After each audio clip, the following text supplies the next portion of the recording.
Kada je Immanuel Kant krajem 18. vijeka napisao svoje tri velike kritike, kritiku čistog uma, kritiku praktičnog uma i kritiku snage suda, sigurno nije pomišljao da se sa njim i sa njemačkom idealističkom filozofijom, tom snažnom generacijom koja je kroz Feuerbacha, Schopenhauera, Hegela i tako dalje i njega lično udarila pečat filozofskim razmišljanjima i raspravama između transcendentalnog idealizma, između realizma i empirizma, da će sve stati poslije toga i da mi praktično više od 2 vijeka nećemo imati ozbiljnijih filozofskih rasprava. Sve što danas u stvari mi imamo jeste potpuno odsustvo svijesti o granicama razuma, kako je tada govorio Kant, o granicama razumnog zaključivanja i o strukturiranosti u stvari iskustva i načinu na koji bi ono bilo primjenjivo u razumijevanju društvene i svake druge stvarnosti. Međutim, ljudi ovdje znaju sve. Kada pogledate naše medije, kada pogledate analitičare, političare, novinare, gdje god odete, vidjet ćete da mnoge operacije koje su izvedene na najvišem nivou kao konspirativni, planirani akt, o kome ne znaju sve ni mnoge velike države, da naši ljudi odlično znaju šta se htjelo hapšenje Madura, kako je to hapšenje izvršeno, ko je tu izdao koga, na koji način će predsjednik Trump nastaviti ovu politiku, da li će pasti prvo Kuba ili će pasti Grenland, da li će se raspasti NATO i tako dalje. Ljudi daju vrlo često zaključke o svemu tome, a da u stvari izvori informacija i izvori iskustveni, izvori saznanja su vrlo ograničeni. Ne možete na društvenim mrežama, u javnim medijima, službenim komunikeima pokupiti svu pamet i pravilno zaključiti šta se u stvari dešava u vezi sa sporazumom velikih sila, šta hoće Putin, šta hoće Trump, šta hoće Xi Jinping, na koji način će svijet izgledati u budućnosti. Međutim, zaključke neke možemo izvesti i oni su u stvari opšti zaključci o procesu kome svjedočimo. Zapadna imperija se raspada, ona nekoliko decenija nije imala ozbiljniju konkurenciju i sada sama pojava konkurentnih država, snažnijih država, očito izaziva potrebu za preoblikovanjem svjetskog poretka. I tu Amerika prednjači, vodi taj proces bez uloge zapadnih zemalja i bez uloge raznih geopolitičkih instrumenata koje je dojuče koristila. Nema tu ni NATO pakta, nema tu raznih vrsta saveza, nego imaju praktično američki ciljevi iznad svega i američka namjera da se i u narednom periodu pozicionira kao supersila od koje će zavisiti mnoge stvari. Pogrešno je razumijevanje, Amerika se vratila Monroeovoj doktrini, jer nije na djelu samo Monroeova doktrina, ona može biti metodološki postulat kojim opravdavate akcije koje Sjedinjene Američke Države vrše u Južnoj Americi, odnos prema Venecueli, odnos prema Kubi i tako dalje, ali ne možete Monroeovom doktrinom pokriti američko ponašanje u Pacifiku, njen odnos prema Japanu i Južnoj Koreji, prema Filipinima, a pogotovo prema Tajvanu. Ne možete istovremeno američki odnos prema Bliskom istoku opravdati pričom o Monroeovoj doktrini. Vratio se neko Monroeovoj doktrini, a zadržao i dalje apsolutno svoju moć na svim mjestima na planeti, na svim velikim okeanima, na izvorištima minerala, ruda, energenata i tako dalje, i želi i dalje da ostane uticajna sila i u Evropi. Kontroliše, dakle, i učestvuje u ratu u samoj Ukrajini, bez obzira na ove priče koje čujemo o nužnosti završavanja tog rata. Dakle, taj zaključak da se homogenost zapadne civilizacije iscrpljuje i da Sjedinjene Američke Države pokušavaju same za sebe izgraditi bolju stratešku poziciju i poslije je iskoristiti u komunikaciji sa zapadnim partnerima, kojih se ona svakako neće odreći, samo će model i način odnosa Sjedinjenih Američkih Država prema tom partnerstvu biti posebno drugačiji. Dakle, ona će pokušati da homogenosti i snazi nastupa koji već sada pokazuju konkurentske sile kao što su Rusija i Kina, da suprotstavi isto tako homogeni američki interes koji je podržan od strane američkih partnera. A drugi zaključak koji je trebalo izvesti, a koji mi u principu ne izvodimo, jeste na koji način se ta promjena geopolitičke paradigme, promjena odnosa u stvari može reflektovati na nas, na naš život i šta mi treba da radimo u ovakvom vremenu kada se jedna imperija očito restrukturira, da ne kažemo raspada. I Rimsko carstvo se raspadalo hiljadama godina, Osmansko carstvo je vijekovima padalo, dakle i uvijek je teško izvesti zaključak kada će se neko carstvo u potpunosti raspasti. Ali svako restrukturiranje imperije u stvari izaziva žrtve. Izaziva sukobe, izaziva ratove, nekad su ti ratovi na periferiji, nekada se oni pretvore i u globalne ratove kakvim smo svjedočili. O tome ne govorimo.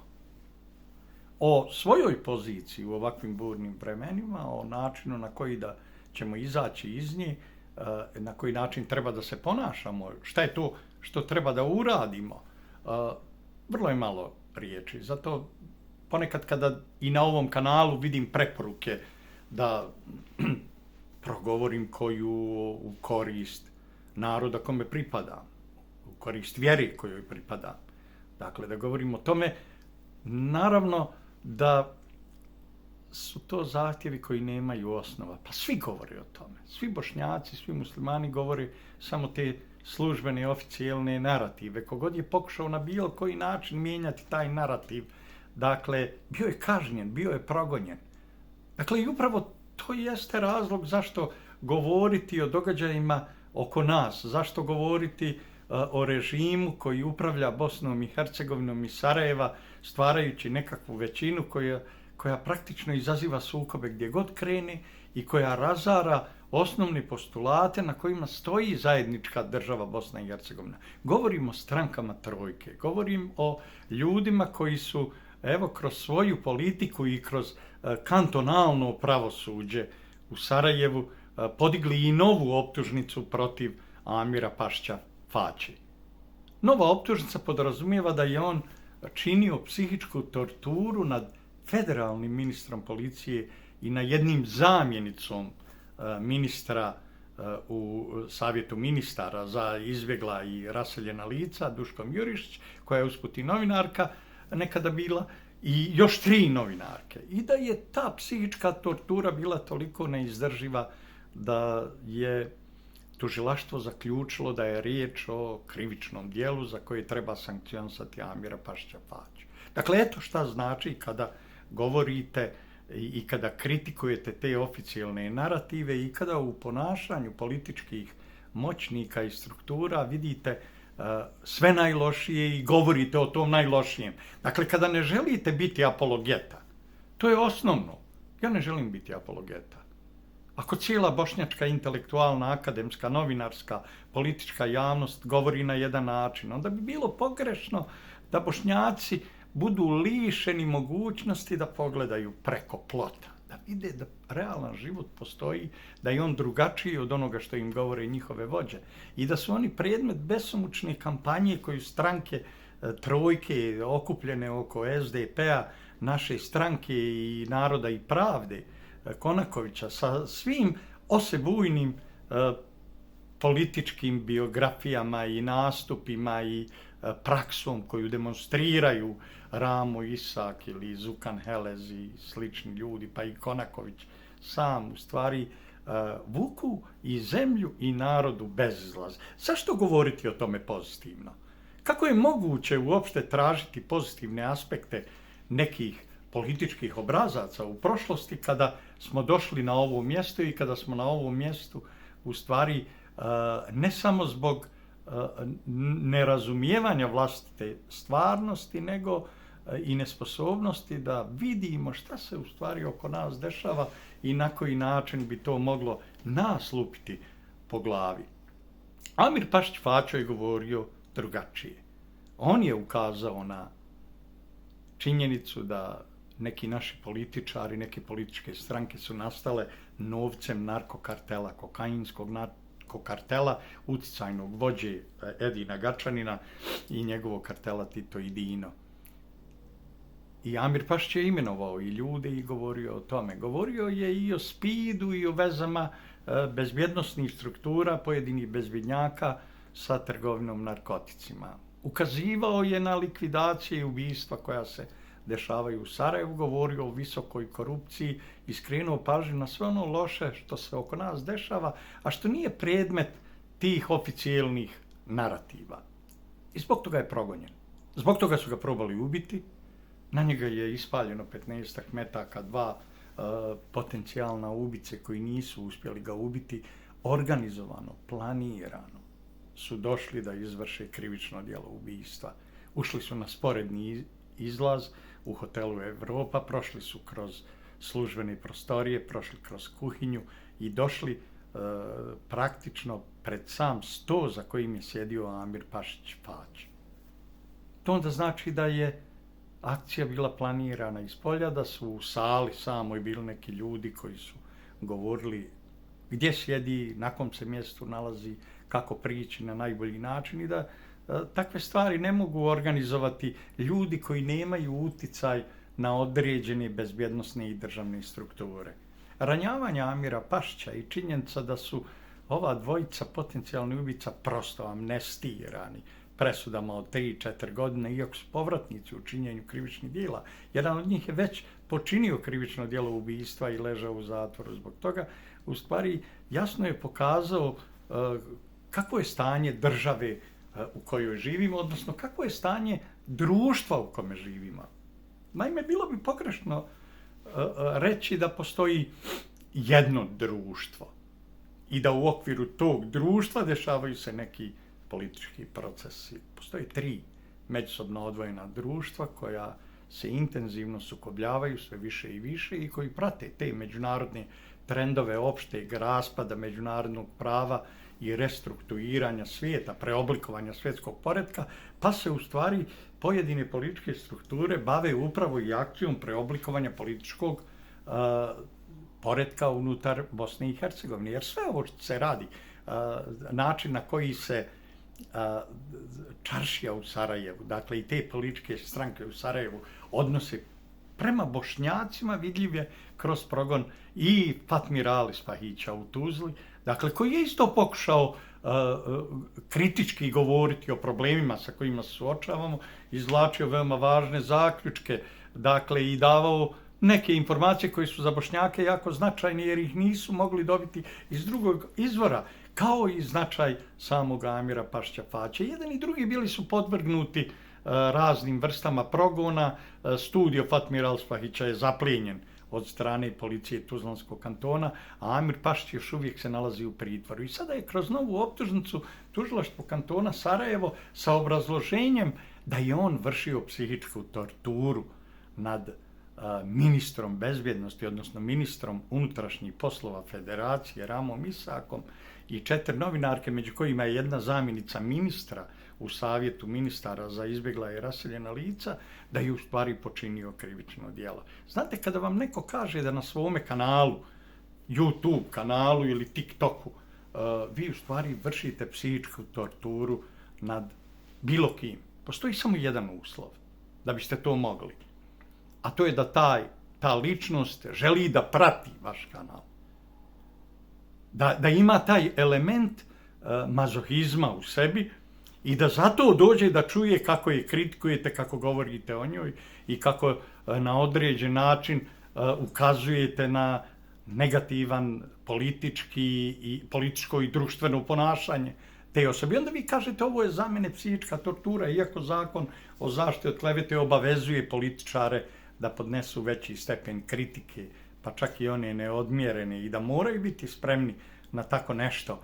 Dakle, ipak mi ovdje vidimo da su političari sebi obezbijedili zaštitu od kritičkog mišljenja, promišljanja njihove uloge.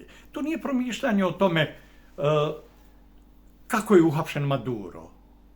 To nije priča o tome hoće li biti napadnuta Kuba.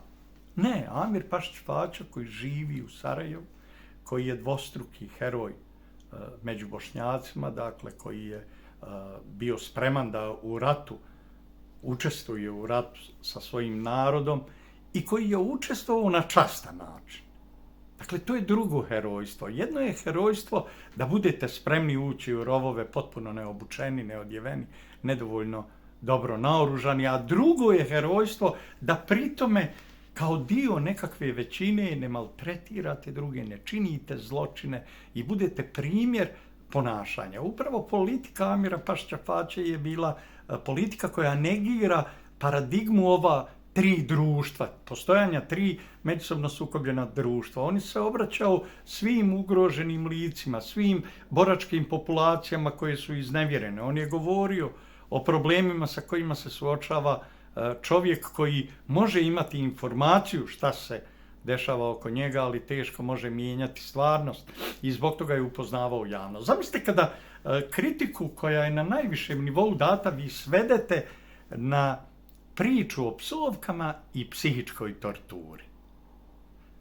To je tako licemjerno i to je tako besmisleno. Pogledajmo taj kanton Sarajevo koji je izvor mnogog zla. Dakle, u kantonu Sarajevo i u Sarajevu taj režim koji vlada 10 godina, ta neoliberalna gamad, ti pokvarenjaci iz naše stranke, Kojovići, Ćudićke, Forte i tako dalje, su u stvari na ulice Sarajeva doveli gej parade. I uopšte i ne zanima što je Sarajevo muslimansko i što se to protivi najdubljim islamskim osjećanjima i islamskom moralu. Što je to upereno i protiv islamskog vjerozakona. Što to ruši u stvari ideju islamskog društva koje na određen način, čak i kada ne primjenjuje neke norme, poštuje ih i pokazuje poštovanje. To nepoštovanje činjenice da u jednom muslimanskom gradu šetate homoseksualce, šetate gej parade, izvodite te cirkuse sa LGBT-ima koje su i Amerikanci, i Rusi, i Kinezi potpuno odbacili. Dakle, pokazuje u stvari da kantonalno tužilaštvo u Sarajevu nije razmišljalo koliko je to oblik psihičke torture nad svim građanima Sarajeva, pa i nama drugim građanima Zeničko-Dobojskog kantona, građanima Tuzlanskog kantona koji gledamo te sramne parade. Ta psihička tortura iza koje stoje ove stranke trojke koji nas podsjećaju da naš moral, naša najdublja osjećanja uopšte nisu bitne i da mogu biti izvrgnuta ruglu.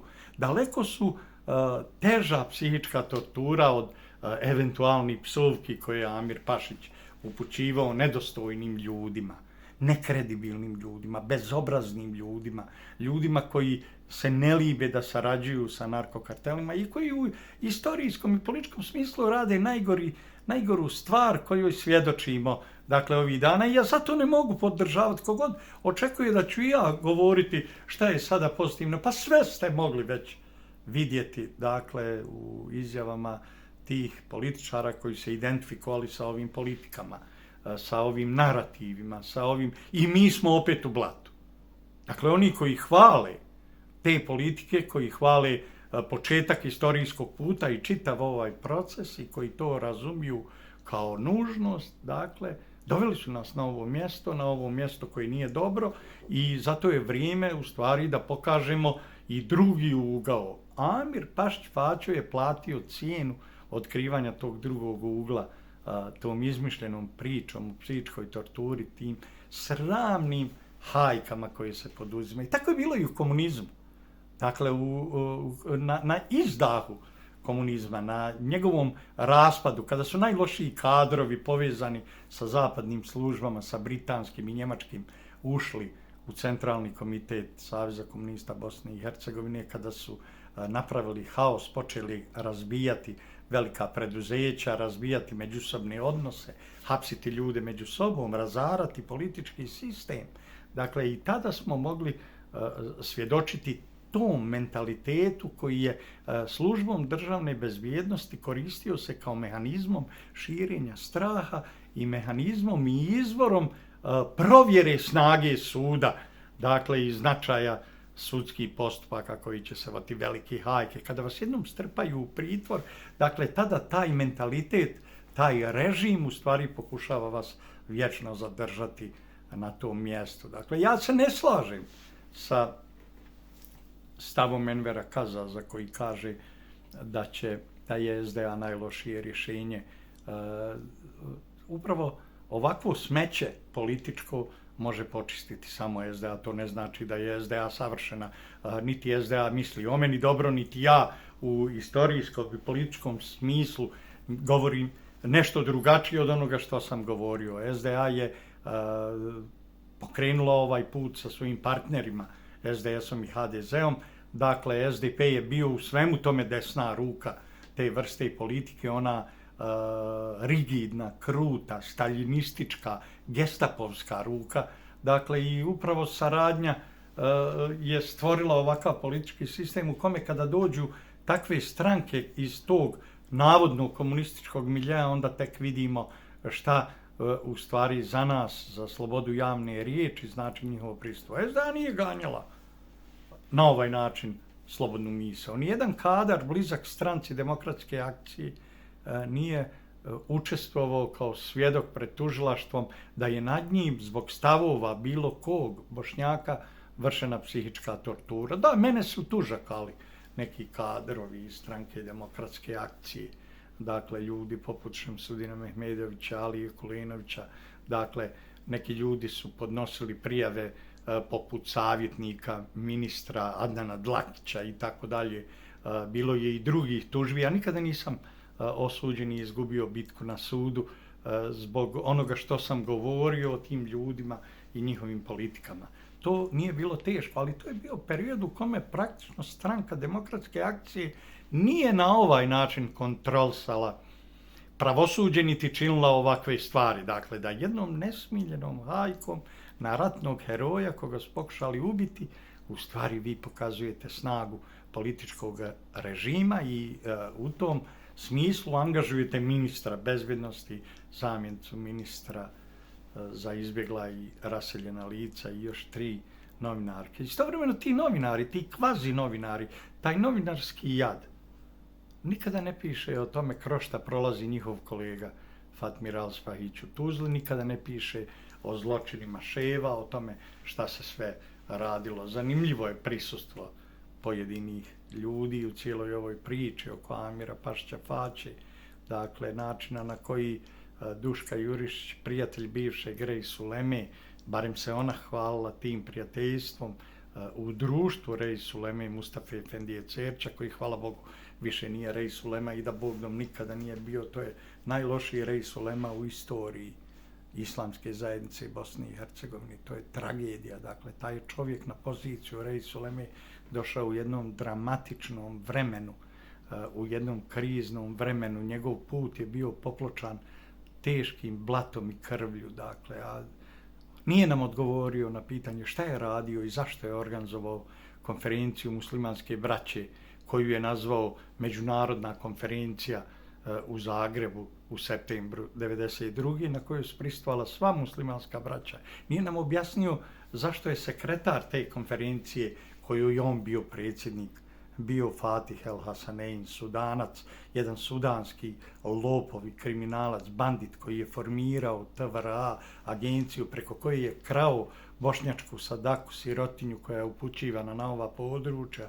da bi ljudi poput Amira Pašića Faće bili u dostojnim uniformama, da bi imali naoružanje. Ne, Fatih Hasanein sa svojom organizacijom TVRA i Mustafa Cerč kao predsjednik te konferencije su morali raspodjeljivati taj novac, a posle konferencije doći u Sarajevo i protjerati, učiniti sve, voditi težak, iscrpljujući sukob sa Reis Ulemom, Hadži Jakubom, Efendijom Selimovskim, čak protiv koga se pokušalo atentat, koga se pokušalo ubiti u tom pokušaju ubistva i pucnjavi, u tom granatiranju, raketiranju u stvari islamske zajednice poginuo je zet i unuk bivšeg Reis Uleme Naima Hadži Abdića, ranjen je sekretar Jaseta Omjerdić i trebalo je ipak i poslije tog oktobarskog atentata i pokušaja ubistva još 9 mjeseci da se rejs Hadži Jakub otjera iz Sarajeva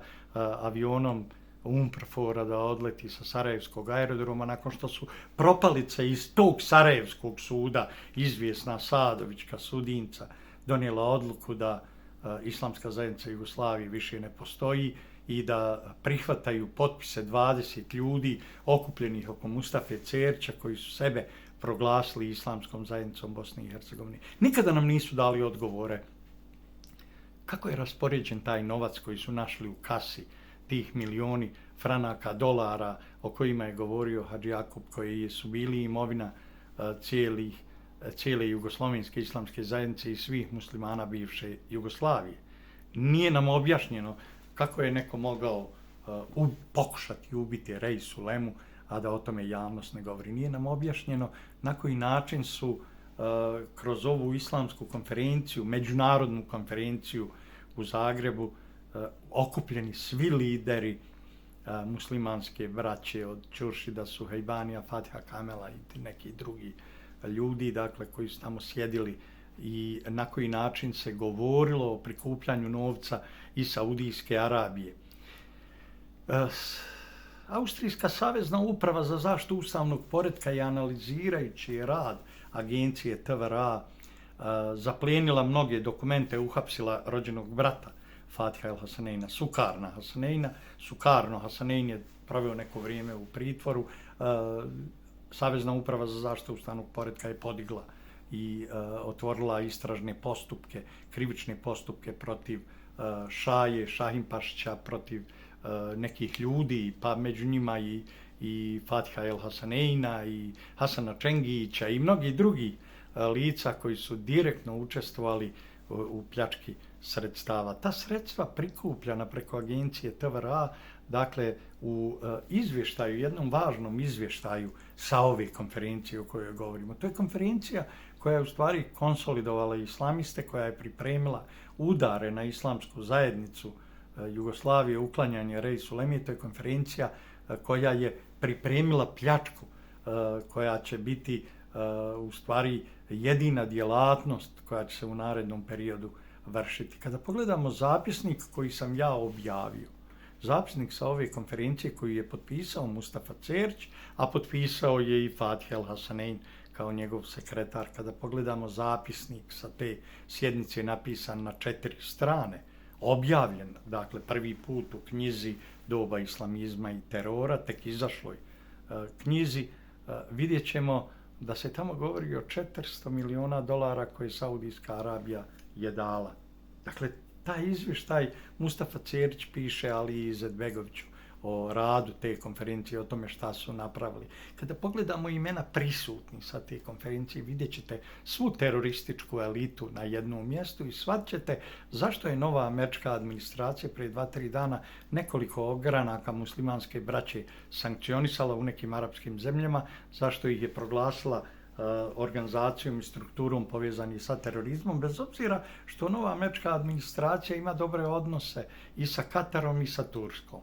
Ali ta veza, dakle, sa globalnim terorizmom natjerala je u stvari američku administraciju da udari u srž problema i jesu muslimanska braća. A ona su upravo tih dana seirila po Zagrebu, pristovalo preko 150 ljudi, formiran je i nekakav izvršni odbor. U zapisniku sve to možemo pročitati, imena važnih ljudi, i možemo pratiti taj prljavi teroristički trag tih ljudi. Možemo vidjeti da Katar i Emirati daju određeni novac, da i oni daju po $20 miliona, ali zamislite $400 miliona koje daje Saudijska Arabija. Gdje je taj novac? Zašto nikad nije objašnjeno gdje se u stvari nalazi novac TVRA, kada uopšte nije došao u Bosnu i Hercegovinu, kada nije upotrebljen u samom ratu? O tome svjedoči izvještaj Rasima Delića podnesen predsjedništvu Bosne i Hercegovine 1996. godine, kada je govorio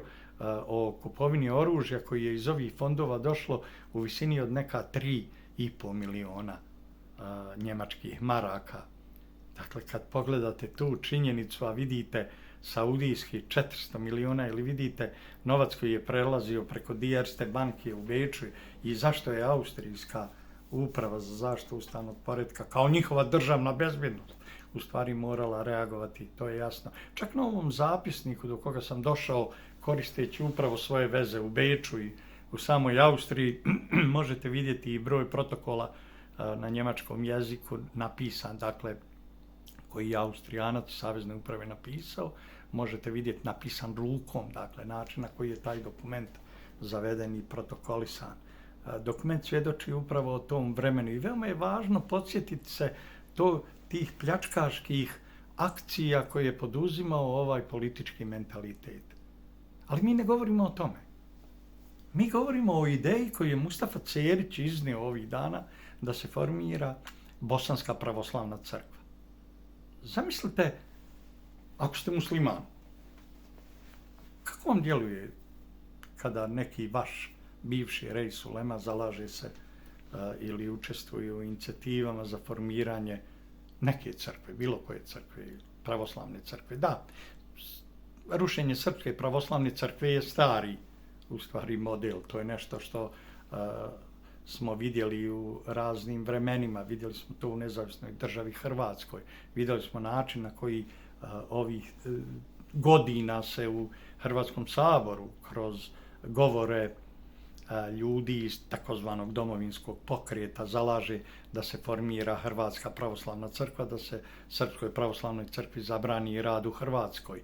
Dakle, zanimljivo je da su to radili najradikalniji katolici domovinskog pokreta i da su oni u stvari željeli restrukturirati, reorganizovati pravoslavnu crkvu. Kao što je ateista Milo Đukanović sa svojim Dedejićem i sličnim poltronima pokušao napraviti Crnogorsku pravoslavnu crkvu u Crnoj Gori, ili kao što je, dakle, Hazar Zelenski pokušao srušiti Moskovsku patrijaršiju koja djeluje kroz Ukrajinsku pravoslavnu crkvu i restrukturirati tu crkvu. Dakle, u širem smislu nacistička ideja udara na Srpsku pravoslavnu crkvu je vidljiva, dakle, i u djelovanju ovih hrvatskih ustaša iz domovinskog pokreta, ukrajinskih banderovaca i Hazara, dakle, u Kijevu, i ovakvih ljudi poput Mustafe Cerića, dakle, ustaša pod fesom, handžar divizionara,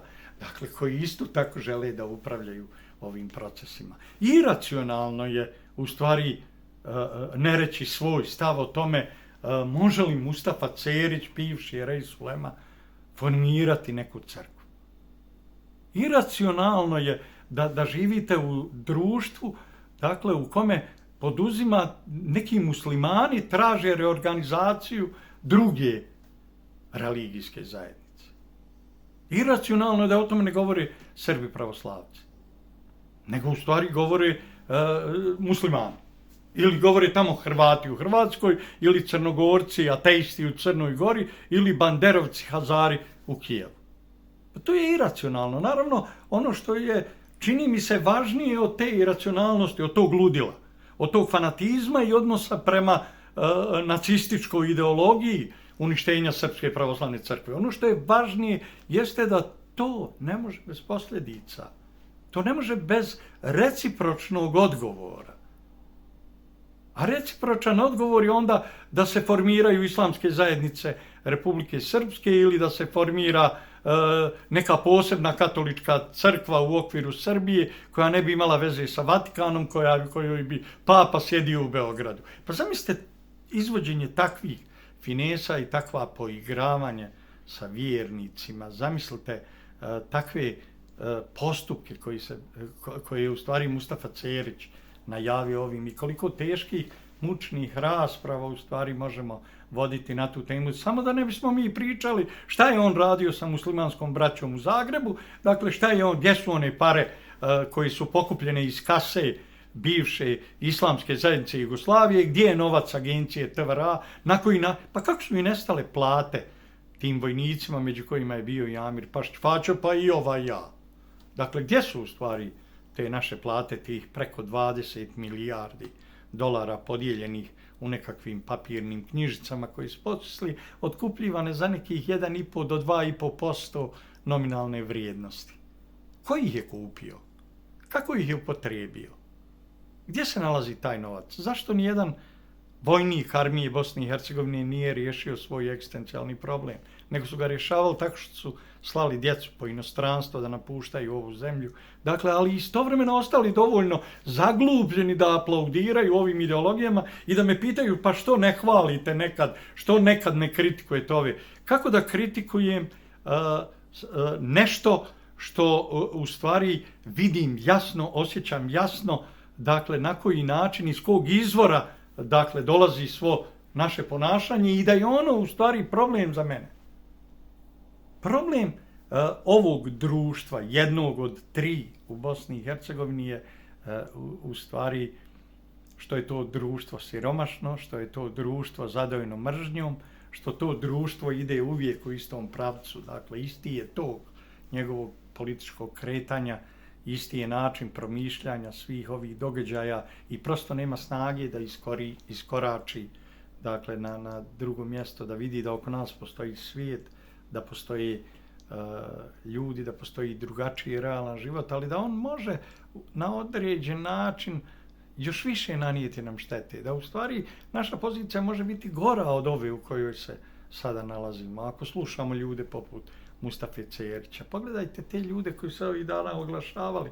Bili su do juče saradnici službe državne bezbjednosti komunističke Jugoslavije, a sada su veliki muslimani, sada govore te muslimanske narative, sada su oni zabrinuti za to šta će se desiti u Iranu, na koji način je Gaddafi u stvari provodio nasilje nad Libijcima ili na koji način je Asad terorisao sirijski, arapski narod, šta je radio Ben Ali u Tunisu, šta Abdullah Saleh u Jemenu, šta Mubarak u Egiptu, šta Saddam Hussein u Iraku. I pogledajte šta je napravljeno od tih država uz pomoć takvih lažnih muslimana, ljudi koji su podržavali ove procese da upravo dođu na ovu tačku na koju su došli. I onda neko kaže, hajmo mi malo u korist. Šta u korist se može reći ove politike dok Amir Pašić leži u zatvoru, dok se tovare optužnice, dok se pokreće ta nesmiljena hajka protiv njega i dok se guši svaki politički sud, dakle i guši svako slobodno mišljenje o prilikama u kojima živimo. Dakle, ovo nije dobro vrijeme. Političke stranke trojke su najgore rješenje i to jeste odgovor Enveru Kadazu. SDA je daleko bolje rješenje od stranaka trojke i svi koji su bili protiv SDA trebaju biti udruženi u tome da stranka Demokratske akcije svojim političkim sistemom i svojom političkom snagom zgazi ovu ološ, dakle neoliberalno, prokomunističku, lažno islamističku. Dakle, zamislite 3 stranke koje nastupaju sa potpuno različitih ideoloških osnova. Zamislite našu stranku koja je veliko ideološko neoliberalno smeće, dakle u Bosni i Hercegovini. Zamislite nasljednike komunističke partije u vidu SDP-a, odnosno ti takozvani socijaldemokrati. A zamislite i Konakovića, kadra koji je ponikao u stranci Demokratske akcije na idejama islamizma koji pokušava unijeti u ovu koaliciju. Neuravnoteženog Ramu Isaka. Pogledajte sve te ljude, dakle, i pokušajte shvatiti zašto se mi nalazimo na ovom mjestu i zašto je veoma važno kritikovati ovakvo stanje u društvu. Zašto je najvažnije prepoznati da se i u globalnom smislu nalazimo u takozvanim godinama raspleta. Dakle, godine raspleta podrazumijevaju prvo postojanje neviđenog zapleta i neviđenog sukoba. Mi nismo spremni ni za sukob i nemamo pojma o tome kakav će rasplet iz toga proizaći. Nemamo aktivnu ulogu na međunarodnoj političkoj sceni. Bošnjaci se sukobili sa Srbima i Hrvatima. Bošnjaci govore o ukidanju entiteta, o tome govori Zukan Helez. Dakle, sami ste ministra odbrane koji na onaj način kao šef Hezbolaha ili Hamasa govori o prilikama u Bosni i Hercegovini, o proteklom ratu u kome je učestvovao kao nastavnik geografije u nekoj školi, lutajući od jedne do druge formacije vojne, pokušavajući biti na svim mjestima, dakle, a u stvari jedino dosljedno što je radio jeste da se alkoholizirao, da se opijao, dakle, a da u javnosti glumi nekakvog muslimana. I nikomu to ne zamjeri, nikomu iz Sarajeva ne zamjeri alkoholizam, kabadahijsko ponašanje, spremnost na tuču, učešća u tučama, činjenicu da prolazi kroz evidencije Hrvatskog vijeća odbrane u Bugojnu, činjenice da njegovo učešće u ratu je bilo učešće, dakle, nastavnika geografije. I on sada govori o ratu, on govori o sukobima, on govori o opremljenosti i pripremljenosti za taj rat i kaže treba ukinuti entitete. A u stvari vidi da Srbi, Hrvati i Bošnjaci sve više udaljavaju i da je to temeljni udar na ustavni poredak Bosne i Hercegovine. Nema većeg udara, nema težeg udara na bosansko-hercegovačku supstancu, državotvornu, pravnu, identitetsku i političku, od udara na odnose između tri naroda. Ako vi ta tri naroda pretvarate uporno svaki dan u neprijatelja, ako svaki dan podstičete, podržavate i gurate taj proces odvajanja i sukobljavanja, formiranja tri odvojena, međusobno sukobljena društva, ako činite nemogućim dakle, opstanak bilo čega zajedničkog. Iako to postaje sada očito u svim politikama, jer nema nikakve komunikacije između tri naroda i njihovih političkih predstavnika, da su pozicije zakovane u potpunosti, da se u stvari stalo na određenoj tački i da niko ne pokušava promijeniti paradigmu tog odnosa, da niko ne pokušava pomjeriti naprijed. Šta se očekuje onda kao rasplet? Šta se očekuje u vezi sa sudbinom Bosne i Hercegovine? Da neki geopolitički vladar ponovo reorganizuje Balkan i kaže ovo je od sad ovako. Koje su to snage koje bi spriječile takvo restrukturiranje Balkana? Da li takve snage uopšte postoje? Da li su moguće? Zašto Bošnjaci ne vide tragični bezizlaz u koji su ih dovele političke stranke i zašto ne vole govoriti o tome? Zašto bi željeli govoriti o tome kako je neko stradao u ratu i zašto bi meni neko držao lekcije o ratu kad odlično znam, kad sam bio akter, kad sam učesnik, dakle, kad sve znam, sve mi je jasno, dakle, nešto sam naučio iz surove realnosti u kojoj sam bio prisutan, nešto sam naučio, dakle, iz tog vlastitog znanja kakvog, takvog, kako se moglo sabrati u ovim našim regionalnim okvirima, raznim vrstama učenja, škola, fakulteta i tako dalje, kako se moglo. Dakle, pa se neki zaključci mogli o tome izvući. Onda meni reći, ajde da mi govorimo ovo. Pa, govor o tome nas je doveo ovdje. A ovo ovdje nije dobro. Nije dobro nigdje. Nije dobro ni u Ukrajini, nije dobro ni na Balkanu, nije dobro na Bliskom istoku, nije dobro na Pacifiku. Dakle, i samo je pitanje kad će svi ti elementi konflikta, velikih geopolitičkih konflikata u stvari dovesti do jasnog razgraničenja u samoj Bosni i Hercegovini. Ako neko misli da je Bosna i Hercegovina sveta krava koju niko neće dirnuti, pa taj se duboko vara. Taj u stvari ne razumije da je počelo na kome stoji Bosna i Hercegovina odnos između tri konstitutivna naroda. Tri naroda koji u stvari čine njenu istoriju. Tri naroda bez kojih ni ovog prostora ovako organizovanog, ni ovog političkog uređenja, ni događaja iz istorije ne bi ni bilo da nije bilo ta tri naroda. Ako ste sukobili to, pa vi radite na najjasniji način protiv zajedničke države Bosne i Hercegovine. Ako ste prekinuli komunikaciju sa drugim narodima, ako su stranke trojke prekinule svaku vrstu komunikacije sa Srbima i Hrvatima, zašto je onda čudo kada se južna interkonekcija treba da radi preko Hrvatske i preko Mostara, dakle i preko Hrvatskog narodnog sabora, ali bez BiH gasa, ali bez sarajevskog prisustva uopšte.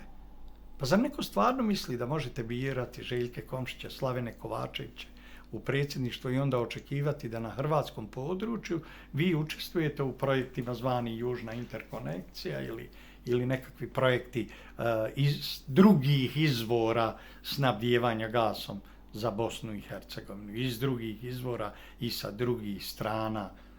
Dakle, to ne žele da priznaju naši ljudi. Njih iritira drugačiji stav. Dakle, ovdje ljudi misle da je teško ponavljati ove floskule političke koje smo naučili i da je teško govoriti u elementima ovih postojećih narativa. Pa to je lako. Pa ja bih znao tako govoriti. Ja bih znao, dakle, učestvovati i biti dio širenja te vrste propagande u kojoj je za sve ono što nam se dešava kriv neko drugi. Naš arhineprijatelj. Pa nije to problem.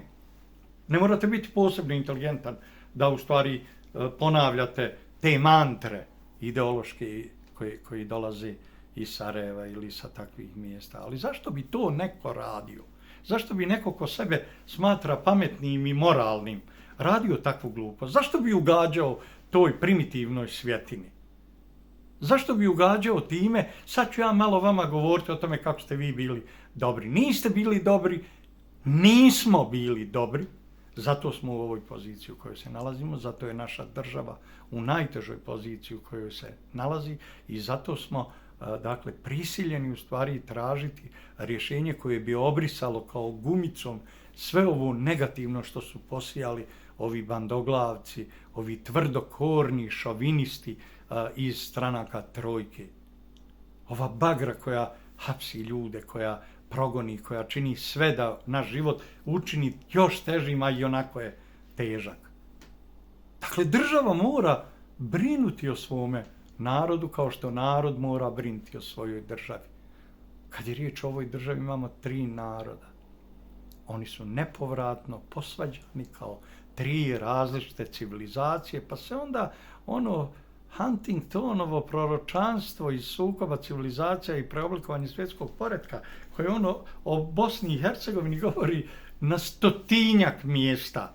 Dakle, ono se sada pokazuje kao objektivno. Mi nismo to htjeli prihvatiti.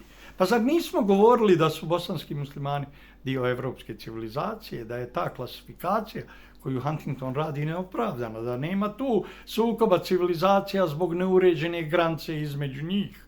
Mi nismo htjeli prihvatiti da je rat, ta krvava epizoda naših odnosa u stvari brisala granice, odnosno ispisivala nove granice među nama.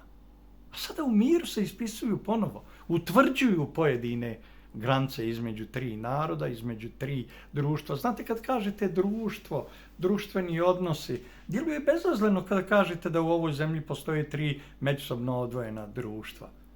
Ali to podrazumijeva mnoge važne stvari koje zajedničku državu čine neodrživim. Ako izvedete takav zaključak, da je ovdje riječ o 3 međusobno odvojena društva, 3 suprotstavljene različite kulture, 3 suprotstavljena politička interesa, 3 suprotstavljene civilizacije, religije, 3 boga koja se međusobno sukobljavaju. Dakle, ako to konstatujete, onda kako može država koja zavisi od tog odnosa u stvari biti održiva? Da li baš mora se uraditi ovo o čemu se govorilo u Europskom parlamentu? Izvršiti njena federalizacija, dakle, i odvojiti definitivno ta 3 naroda kroz samo najnužnije zajedničke instrumente političke koji bi nekakva zajednička država imala. Ta reorganizacija države koja je propala kao pokušaj kad je riječ o samoj Jugoslaviji, evo sada se kao bumerang vratila u Bosni i Hercegovini, u kojoj Mustafa Cerđ govori o formiranju Bosanske pravoslavne crkve. Crkvu će formirati Mustafa. Pa to nije Osmansko carstvo radilo. Bilo je perioda u kome je Pećka patrijaršija zabranjivana, u kome se ona obnavljala, bilo je perioda u kome je Karlovačka mitropolija bila ogromna, dakle od Karpata, dakle do Dalmacije.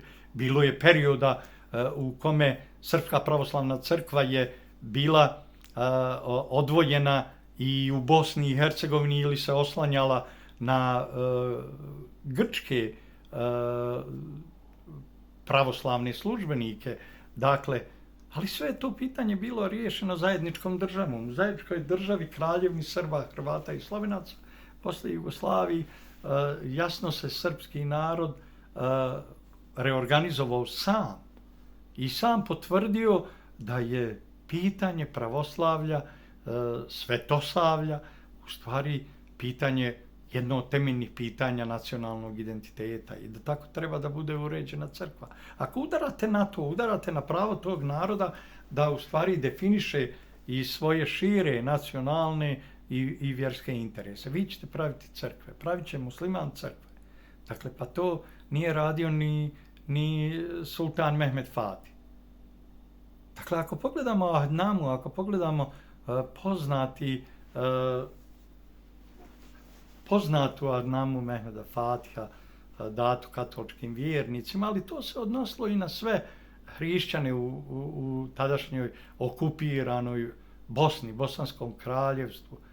Dakle, možete vidjeti da to nema veze sa ovim budalama, sa ovim idejama, sa ovim stvarima. Osmansko carstvo, dakle, u liku čovjeka koji je presudio Bosanskom kraljevstvu, koji je odsikao glavu posljednjem bosanskom kralju Stjepanu Tomaševiću, dakle, bio je bolji u odnosu na hrišćane nego ovi danas iz Sarajeva koji dolaze, koji glume žandare zajedničkog života.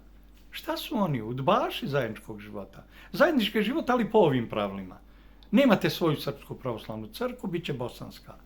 Nećete imati Republiku Srpsku, bit će to neki novi kantoni ili ko zna šta će biti regije koje će se organizovati iz Sarajeva. Nemate pravo na svoj novac, uzet ćemo vam pare iz džepa. Dakle, nećemo dozvoliti da se naše pare razdvoje kako bismo mi mogli pričati u Sarajevu da u stvari mi zarađujemo previše, a Republika Srpska koja želi da se razdvoje novčanici i da se tačno zna šta je čije. Dakle, a ne, to ju se neće dozvoliti, jer kako bi onda se iz Sarajeva pričala ova priča o tom neviđenom bogatstvu koje se u Sarajevu produkuje. Kad pogledate gradove u Republici Srpskoj, dakle, i samo istočno Sarajevo, i Doboj, i Banja Luku, kada pogledate Trebinje, kada pogledate i druge gradove u Republici Srpskoj i uporedite i sa gradovima u Federaciji, dakle, pa i sa mojim Maglajem, sa Žepčom, sa Zavidovićima, sa Zenicom, uporedite i sa svim tim gradovima, dakle, a pogotovo ako odete do Vareša i Breze ili odete u neke druge zabačene krajeve u kojima žive Bošnjaci na ivici siromaštva. Dakle, pogledajte onda kako je Republika Srpska uprkos svim pritiscima, ekonomskim i političkim sankcijama uopšte uspjela, dakle, na ovaj način voditi socijalnu politiku koja je daleko, daleko iznad socijalne politike koja se vodi u Federaciji, načini liječenja ljudi, načini doprinosa mladim bračnim parovima, načini boračkim kategorijama, načini dodataka u raznim formama penzionerima, načinima na koji se plaćaju policajci, nastavnici, profesori. I to je daleko iznad ove priče koja se prodaje Bošnjacima. Ako ja govorim loše o tome, dakle, kako da govorim dobro kad odlično znam ovo čemu svjedočim, u čemu živim. Dakle, strašno je biti dio političkog sistema koji se na ovaj način odnosi prema ljudima, herojima u ratu i herojima u miru, poput ljudi, poput Amira Pašića Paće. Strašna je ta hajka koja podsjeća na gestapovske metode, pa i staljinističke metode u najgorem smislu. Strašno je pogledati sve to kroz šta mora prolaziti čovjek koji je samo mislio da na osnovu stečenih zasluga ima pravo kritikovati društvenu stvarnost i ukazati narodu koji to ne vidi. Dakle, šta se dešava oko njega, zašto je tako teška situacija, zašto se patimo, dakle, a pričati o tome da je nekakva psovka izazvala te reakcije, to su besmislene stvari, psihička tortura koju vlast trojke čini nad nama zadnje 3 godine, dakle, istupima u medijima ovih nadrndanih političara poput Heleza, ta tortura prema nama, dakle, ali vi imate mogućnost, prebacite kanal, neću da gledam javne emitere, ne zanimaju me mediji koji prenose šta te nadrndane, ratno-huškačke, fanatične budale govore. Pa to me uopšte ne zanima. Neću da me psihički torturišu, neću dozvoliti to. Ugasi, imam daljinski. Imaš daljinski u ruci. Onda dođu novinari i kažu, nas je torturisao na svom TikTok kanalu ili na svom YouTube kanalu. Pa zar nije stid tih tužilaca, tog ološa koji nikada nije završio priču o mnogim ubistvima po Sarajevu, Ševama, o Nedžadu Herendi, o toj terorističkoj organizaciji Ševe. Zašto nije rasvijetljeno ubistvo Dženana Memića? Zašto slučaj Enesa Omeragića predstavljen nam kao samoubistvo koje je podrazumijevalo ubistvo 2 vojnika, Armina i Nedeljka?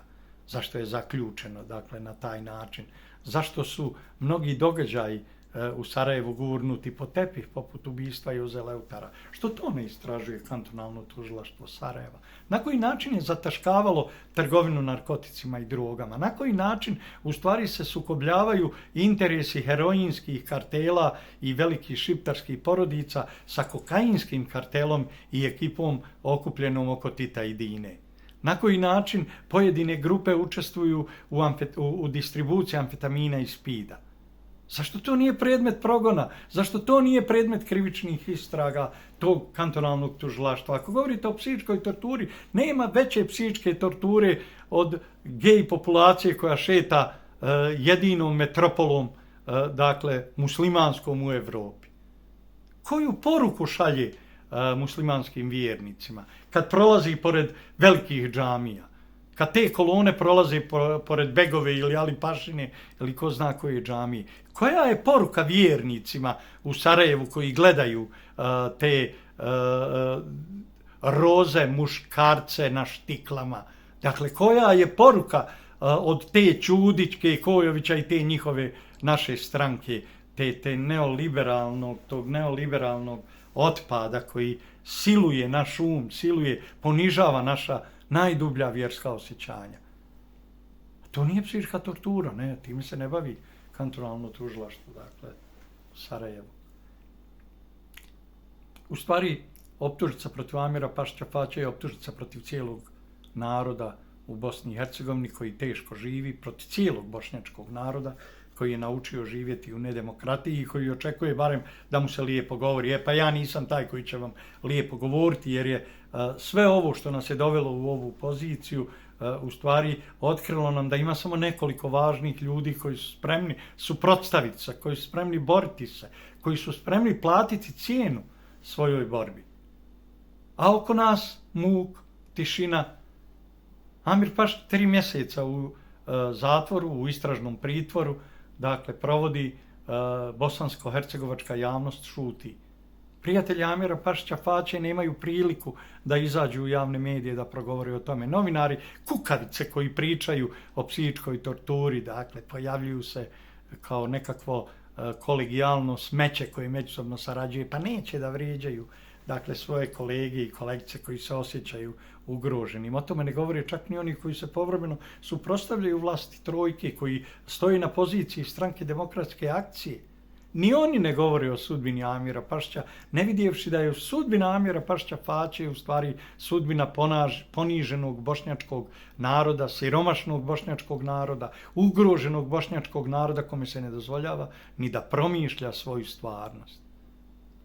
Dakle, kad pogledate, nedostaje nam Kant, nedostaje nam 18. vijek. 250 godina smo mi izgubili. Negdje naša filozofska misao ne postoji, naše promišljanje, naš praktični um, naš čisti um, dakle, ne postoji, svjedočimo svakodnevno snazi suda. Taj sud je sud kao i u svakom drugom nedemokratskom, totalitarnom poretku, instrument samo nekakvih političkih moćnika koji stoje. On se dokazuje na mnogim mjestima, on se evo ovdje sada dokazuje na samom Fatmiru Alspajiću u Tuzli, on se dokazuje na Amiru Pašiću Faći, sutra će se dokazivati na nekom drugom. Ali to će uvijek biti izolovani pojedinci jer ne postoji kritična masa koja bi se suprotstavila ovim procesima i koja bi ih kritikovala na najozbiljniji način. Kad je riječ o našoj političkoj svijesti, kad je riječ o razumu, nismo odmakli daleko i to se mora kritikovati. Oni koji očekuju da će se u stvari koketirati sa takvom mišlju, moraju shvatiti da postoje ljudi koji ne očekuju da neko glasa za njih, kojima ne trebaju privilegije, kojima je dovoljan njihov društveni status koji im garantuje stvoreno djelo, njihovo obrazovanje, način na koji su kroz život prolazili, način na koji su gradili odnose sa drugim licima. Ako biste htjeli biti nekorektni i ako biste htjeli da veličate ovaj sistem, zapamtite da u stvari ovi ljudi ne samo da nas zatvaraju u jedno izolovano društvo u okviru Bosne i Hercegovine. Na ovaj način se zatvaraju i granice u regionu, na ovaj način se ne ide u Evropu.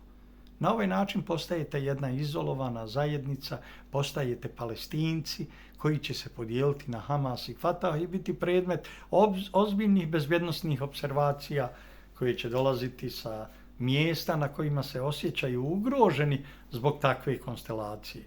I niko neće moći reći da to nije bilo pitanje našeg izbora, da sami nismo doprinosili ovakvoj situaciji, jer nikada nismo promptno reagovali na političke procese i na ovo što rade. Mi smo imali svoje stranke, mi smo imali svoje lidere, mi ne dozvoljavamo da se naši lideri kritikuju. To koristi Srbima i Hrvatima kada kritikujete. Eto, to je pozicija tog ograničenog uma koji je naučio živjeti u bijedi, koga u istoriji možemo prepoznati od starih vremena, dakle, i koji svoju bolest liječi raznim vrstama samoobmana koji se ovdje dešavaju, a istovremeno nema snagu da pogleda progon najboljih ljudi među nama, da vidi opravdanja i alibije koji se pri tome koriste i način na koji se ti ljudi predstavljaju kao usamljeni pojedinci. Na kraju se ispostavi kada nekakvim državnim mehanizmom snažno pritisnete Pašića Faću ili pritisnete Fatmira Alispahića, ja se ne mogu oteti utisku da i Faćo i Fatmir u jednom momentu i sami zaključe kako su zaista sami u ovoj velikoj borbi, da postoji nekoliko pojedinaca koji snažno podržavaju. Dakle, Edin Garaplija bez sumnje podržava Fatmira Alispahića i pružio mu je određenu pomoć. Postoje i neki drugi ljudi koji su isto tako progonjeni ili bili ili su sada progonjeni i koji žele da podrže sve ovo. Ali razlike koje postoje među nama, dakle, koji drugačije promišljamo, između Fatmira, između Faće, između mene, između Avde Avdića, nekad su nepremostive, pa mi kad imamo taj osjećaj ugroženosti ne posežemo za tim da se u ovoj takozvanoj opozicionoj masi, koja je pregažena masa od strane raznih kriminalaca i bandita koji su zarobili institucije Bosne i Hercegovine, se branimo zajedno. To je veoma teško. Dakle, nekada to i ne treba, ali veoma je važno da se svjedoči o ovom vremenu, veoma je važno da se neki procesi prate i veoma je važno da se ljudi imenuju. Dakle, ja ne znam šta Trump dočekuje, šta Putin večera, ali znam odlično sve o uslovima i realnom životu u kome žive bosanski muslimani, u kome žive Srbi i Hrvati i u Bosni i Hercegovini i u regionu i jasno vidim ko je glavni krivac za ove procese, koje političke stranke u stvari sve čine da nam bude još gore, da se pored svih ovih svađa u stvari sve to pretvori u neviđene sukobe i da nastavimo u stvari kretati se u tom pravcu koji ne nudi ništa dobro.